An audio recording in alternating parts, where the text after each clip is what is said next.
Is Great Canadian Dream turned into Canadian nightmare? So in this video, I like to share my thoughts. Where did we went wrong, especially in our housing sector in Canada? So some of the thoughts I have, obviously, number one is the systematic policy failure. Second is social housing. Third, tenancy laws. And fourth is financialization of real estate. So as we all know, in last we have seen in last 10 to 15 years, the government policies are such that they were not producing housing in Canada, and the number of people entering Canada versus the supply of housing, those numbers don't add up. So Canada failed to tackle housing issues, and homeless is rising in most cities across Canada, and 1/3 of the people in the rental market, they can't afford rents currently based on their job situation. So these are all bad government policies, I can say, which have turned Great Canadian Dream into Great Canadian Nightmare. Second thing I like to do is, since they have underdeveloped housing and they have ignored social housing for people, and we are seeing all the repercussions where people are sleeping in the parks, on the streets, are living in the tents. So social housing is required for people who don't have the capacity to pay or rent in the private market.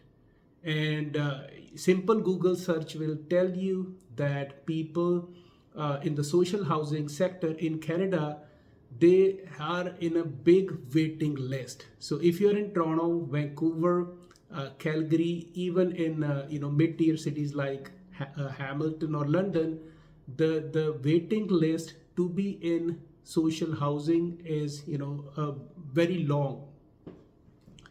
Second thing is, and then these people who can't afford, they are pushed into private housing or private system where they can't afford anything.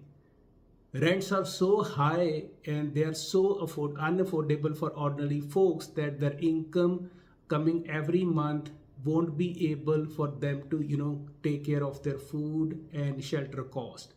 And then we have a broken landlord tenant board where for evictions or for hearings people have to wait 8 to 12 months. So tenancy laws is the second factor, I can say. First obviously is the social housing. Second is the tenancy laws. They are not fit for purpose. They are pretty much obsolete. They need to be refined because some bad actors, they're taking advantage of this broken system. So in this country, I have noticed, I've been living in Canada for now 23 years, and I have noticed these days in 2024, two people with good jobs, they can't even afford to live anywhere in a major population center, whether it's Greater Toronto area, Vancouver, Calgary. And these things have to be done pretty quick, the tenancy laws. Another disaster I see in the housing is financialization of real estate.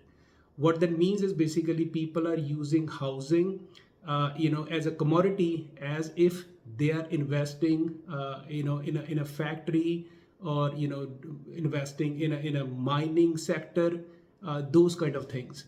So look at the disaster in China housing sector. Just simple Google search will say, in many parts of China, people are putting their wealth speculating in real estate sectors, and since the market crash in China, it has a big ripple effects in the economy. And financialization is not a good idea. The reason being is, then people start perceiving housing as their wealth, with their everything is tied to that. And we are pretty much heading to that kind of disaster in Canada because of that, and something need to be done urgently. And government need to set some good ground rules and real estate should not be always based on profit. It should be rather based on the needs of people. So that's a big fundamental problem. Last couple of years, there's a lot of videos on Google where lots of international students are coming, even in far-flung areas of Nova Scotia, Manitoba, New Brunswick, Greater Toronto Area, Vancouver, where they have challenge to find, housing. The thing is that these days we find a lot of these students, or even young struggling families, they end up living in a very overcrowded situation in a house, or they are very poorly maintained housing. So as I said, the system is kind of broken, and the government is the one to set the rules. That is very important. So don't get me wrong, folks. Private sector is very, very critical and important. But then again, we have to see the greater good and find the balance. So for example, if somebody's kids are moving from suburb to Toronto area, there has not be affordable housing either built by the university or the government in last 20-30 years. So mostly small investors, mom and pop investors, they invest in condominiums, small housing, and rent for their retirement. So they are providing all the supply in today's market. So there's no point blaming those people.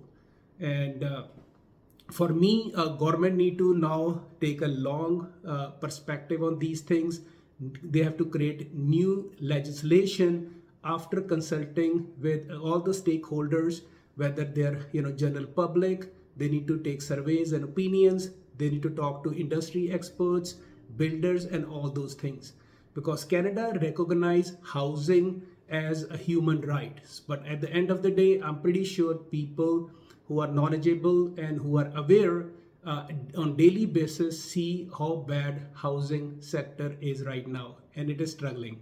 I hope you share your thoughts in the video. And next year we have a big election year in Canada, 2025. So I'm pretty sure we need to ask our policymaker what's their plan in regards to these four things. Number one is social housing. Second is how they can fix the broken landlord tenant board system. Third, obviously, is financialization. And then again, these policy failures are making people life miserable. Thanks for watching. This is Jimmy Singh, broker owner with Supermax Realty. Thank you so much.